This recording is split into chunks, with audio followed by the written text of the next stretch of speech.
Salam kerahiman. Hari ini kita mulai bulan yang baru, yaitu bulan Juli.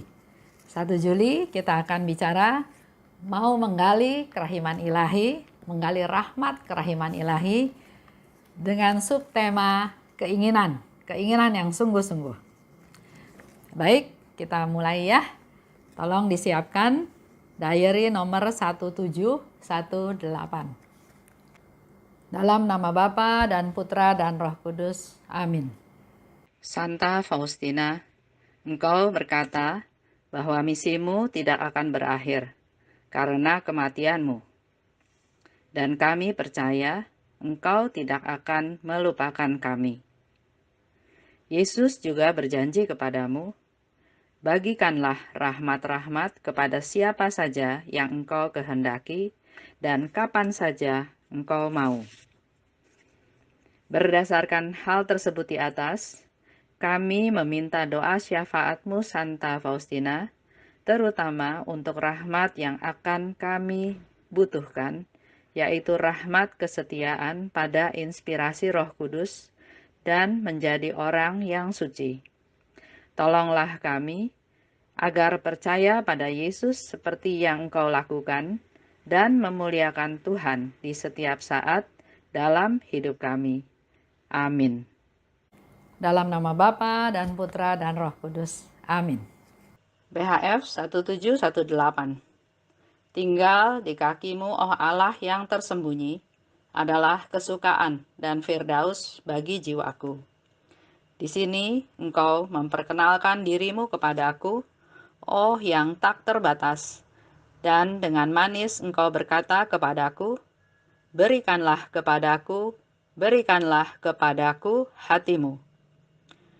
Percakapan batin hanya dengan dikau adalah mengalami apa yang dinikmati oleh para penghuni surga dan berkata kepada Allah, Aku mau memberikan hatiku kepadamu, oh Tuhan. Asal engkau, oh yang agung dan tak terselami, menerimanya dengan senang hati. Kasih dan kemanisan adalah kehidupanku, dan kehadiranmu yang lestari dalam jiwaku, ku rasakan di bumi ini dalam pesona yang terus-menerus. Dan seperti serafim, aku berseru berulang kali, Hosana! Oh engkau yang tersembunyi, dengan tubuh, jiwa, dan kealahan, di dalam rupa roti yang rapuh, engkau adalah kehidupanku. Darimu mengalir rahmat dengan berlimpah. Dan bagiku, engkau melampaui sukacita surga. Ketika engkau menyatukan dirimu denganku dalam komuni, oh Allah, aku merasakan keagungan yang tak terperikan, suatu keagungan yang mengalir darimu. Oh Tuhan, kuakui dengan rendah hati, dan kendati kepapaanku, dengan bantuanmu, aku dapat menjadi seorang santa. Diary 1718. Di sana dikatakan, tinggal di kakimu, oh Allah yang tersembunyi, adalah kesukaan dan firdaus bagi jiwaku. Tinggal di kakinya Tuhan adalah kesukaan dan firdaus bagi jiwaku. Di sini Suster Faustina mau kasih tahu bahwa jiwanya dia mengalami kegembiraan, sukacita. Sama juga jiwa kita. Jiwa kita juga harus dikasih makan, harus diperhatikan. Sehari-hari kita pikirnya cuma jasmani. Harus makan, harus istirahat, badan kita harus sehat ya. Jasmani. Sering kita lupa sama yang rohani. Pertama-tama di bulan Juli ini, Suster Faustina mau ingatkan bahwa jiwanya, jiwa Bapa dan Ibu juga perlu digembirakan. Dan katanya kegembiraanku, kesukaanku adalah tinggal di kakimu Tuhan. Dan di situ Tuhan bilang, berikanlah kepadaku hatimu. Tuhan minta hati kita semua. Kalau sekarang Tuhan bilang ke Bapak Ibu, berikanlah hatimu.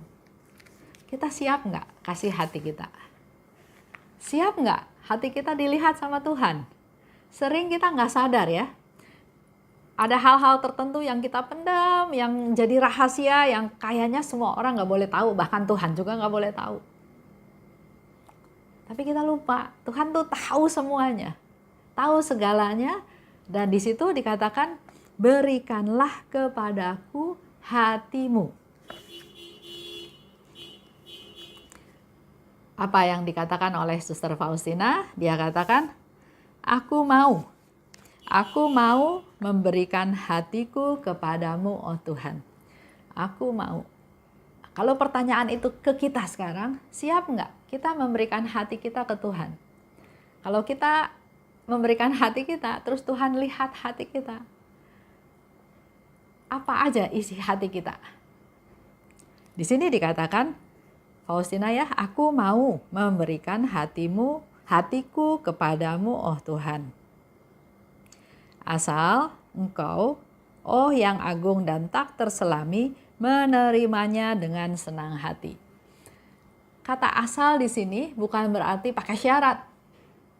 Ya saya mau kasih, tapi kamu harus terima. Saya nggak gitu nangkepnya ya. Saya mau kasih tahu bahwa di sini justru Suster Faustina kembali mengungkapkan kerendahan hatinya.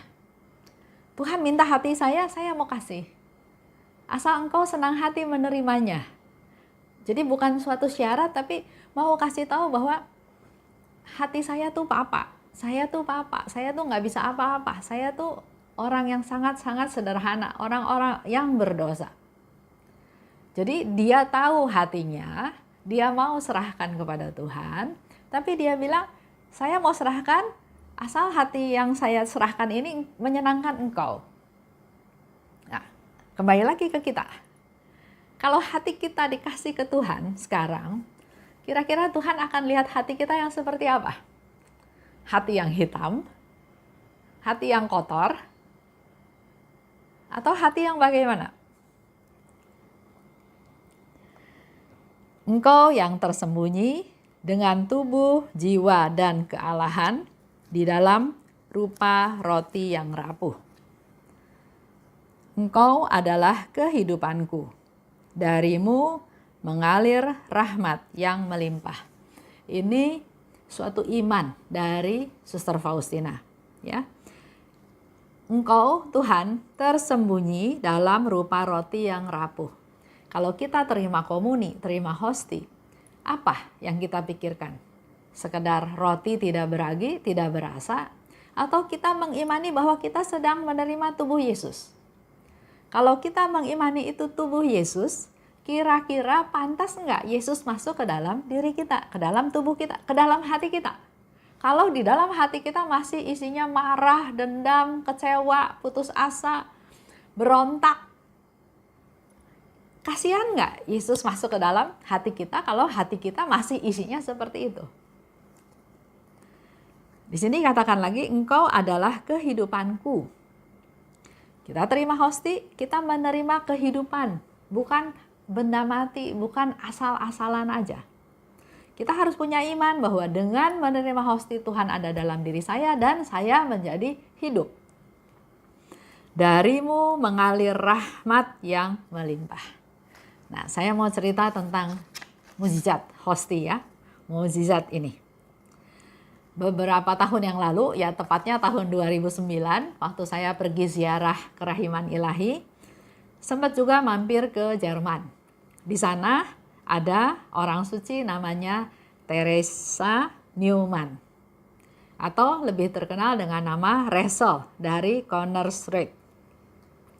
Dia lahir 8 April 1898. Dia anak sulung dari 11 bersaudara. Seperti biasa ya, orang di desa, di kampung, dia kerja di ladang sampai dia berumur 20 tahun. Dia juga punya cita-cita, dia punya keinginan, yaitu menjadi misionaris di Afrika. Ya, itu dia punya cita-cita. Nah, kita juga semua harusnya punya keinginan, punya cita-cita. Bukan asal jalanin aja hari-hari, tapi kita harus punya tujuan. Nah, suatu saat terjadi kecelakaan, terjadi kebakaran besar di sana ya. si Resel ini mau bantuin seseorang atau apa ceritanya nggak jelas, tapi terjadi kebakaran pada tanggal 10 Maret 1918. Kebakarannya hebat, akhirnya si Resel ini kena petimpaan dari reruntuhan, punggungnya kena ketimpa sesuatu sehingga akhirnya dia menjadi lumpuh dan terus buta. Jadi akhirnya dia hanya bisa berdoa. Cita-citanya dia menjadi misionaris ke Afrika juga kandas. Dan dia berdevosi juga kepada Teresia, kanak-kanak Yesus, ya. Nah, pada tanggal 29 April tahun 1923, waktu itu beatifikasi Teresia, kanak-kanak Yesus. Ternyata Resel sembuh dari butanya. 17 Mei 1925, Teresia, kanak-kanak Yesus diangkat menjadi santa. Dan Resel ternyata bisa jalan lagi, ya. Jadi dia sudah mengalami mujizat-mujizat. Tahun 1926, dia mendapat satu penglihatan tentang penderitaan Yesus di Taman Getsemani. Dan mulai dari situ dia mengalami stigmata di hatinya, di tangan, dan di kaki. Awalnya waktu lihat luka, ya orang di kampung ya diobatin, dikasih salep, dibungkus, tapi ternyata nggak sembuh, malah tambah bengkak, tambah parah. Dikasih obat apa nggak sembuh, akhirnya ya sudah didiemin aja, ya. Didiemin aja, malah jadi sembuh, jadi kering. Tapi setiap hari Jumat, kalau nggak salah ya, stigmata itu timbul.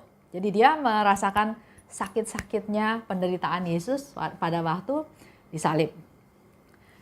Waktu itu kita dibawa juga ke sana, ke gerejanya. Di belakang altar itu ada satu kursi di mana si Resel ini selalu duduk di situ kalau lagi misa. Dan karena kesakitan ya, dia juga mungkin menjerit atau nggak tahan. Jadi biasanya dia diikat di kursi itu. Itu ceritanya. Nanti kalau kita ke sana kita bisa lihat lagi ya. Selain itu, dia juga mengalami stigmata mahkota duri di kepala. Dia nggak bisa makan, dia nggak bisa minum. Awalnya dia masih bisa minum. Dia bisa minum dan dia menyambut hosti ya pada waktu komuni kudus. Tapi lama-lama dia minum juga udah nggak bisa. Jadi akhirnya dia hidup hanya melalui hosti yang dia sambut. Dan itu terjadi selama 25 tahun. 25 tahun dia hanya hidup dari hosti saja. Mula-mula orang sana juga nggak percaya. Dia diperiksa, bawa ke rumah sakit, dan akhirnya ternyata dibuktikan betul. Dia hidup selama 25 tahun hanya mengandalkan hosti setiap hari. Tahun 1927, dia makan hosti terus sampai akhirnya meninggal pada tanggal 18 September 1962. Ini mujizat ini yang saya mau ceritakan, bahwa hosti itu betul-betul makanan. Ya, Yesus katakan inilah tubuhku, inilah darahku. Kita juga dengar mujizat-mujizat lain tentang hosti yang menjadi daging yang berdarah. Ya, banyak juga yang mengalami kesembuhan melalui hosti kudus. Jadi kita perlu mengimani, perlu mempersiapkan diri bahwa kita betul-betul mau sambut Tuhan Yesus. Kalau kita mau sambut Tuhan Yesus, hati kita juga harus bersih. Jangan asal-asalan. Jangan, contoh ya, pergi ke gereja, saling tunggu. Terus si suami komplain karena istrinya lama dandan dulu. Si istri komplain karena anak-anaknya masih belum siap, belum ini, belum itu. Akhirnya sampai ke gereja, waktunya pas-pasan. Begitu pas-pasan, masuk ke gereja cari tempat penuh. Atau ada tapi di reserve orang. Ada kekesalan yang akhirnya saling menyalahkan. Kamu sih telat, kamu sih dandan lama, jadi kita nggak dapat tempat duduk. Anak-anak sih kurang cepat bangunnya, kurang pagi, jadi kita nggak dapat tempat. Iya, itu sih kebangetan orang reserve tempat. Jadi, nah, suasana hati seperti itu, apakah layak terima komuni kudus? terima Yesus masuk ke dalam diri kita. Itu yang mau kita renungkan di hari ini 1 Juli. Jadi diary 1718 itu bicara tentang Ekaristi, bicara tentang persekutuan dengan Allah. Apa yang harus saya lakukan, persiapan apa yang harus saya lakukan supaya saya layak mengikuti perayaan Ekaristi. Supaya saya layak bersatu dengan Tuhan. Karena di sini dikatakan sekali lagi, Tuhan ingin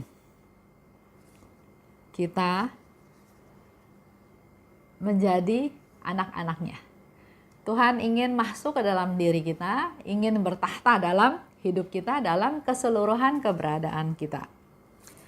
Di situ dikatakan, ketika engkau menyatukan dirimu denganku dalam komuni, ya, seperti Santa Faustina katakan, ketika engkau, Tuhan, menyatukan dirimu denganku dalam komuni, aku merasakan keagungan mengalir darimu.